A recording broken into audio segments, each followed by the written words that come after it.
Hi, this is Phyllis from the Real Estate Investors Club of Los Angeles. I have been investing for over 20 years and I have a few tips for you.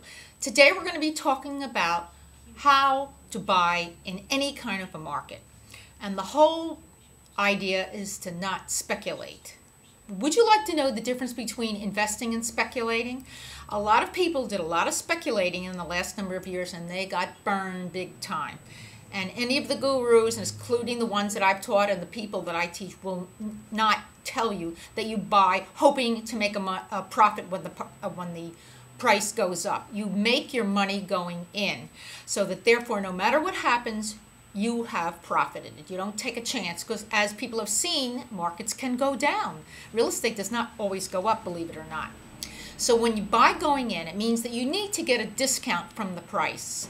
And how do you find that? You can look at comps, and a lot of times today there are no comps. So how do you find out what could I sell my property for in its fixed up market value? So sometimes the only way to do that is go to realtor.com.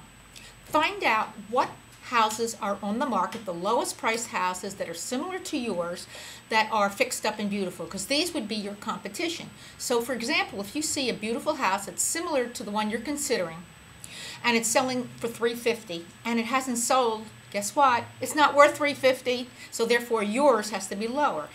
And in a market that's dropping, you also have to take into account the fact that if it takes you 2 months to fix it up, in 2 months the price that you're going to get and have it appraised for might be lower than the amount of money that you're paying today. So therefore you've got to take that in account. So maybe if things are going down 5% a month, then in 2 months your property is going to be worth only 10% less than what it is today. So we have to keep that into comparison.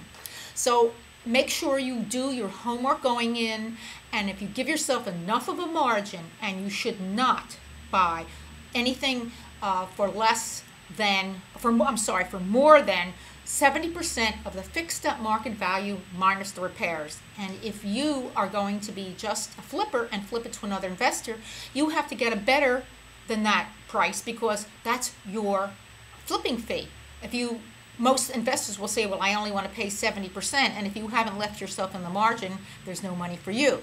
There's a lot of money to be made for flipping properties to other investors. You don't have to have money, you don't have to have credit, you just have to have education, and you have to have energy. So if you've got all those, you can be very successful, and it's a wonderful time to invest. Properties are really down, nobody wants them, and that's the best way to do it. The scary part was investing 2 years ago when everybody was talking about real estate. That scared me to death. Thank God I sold all my properties in 2005, and I'm ready to get in again. So good luck, folks.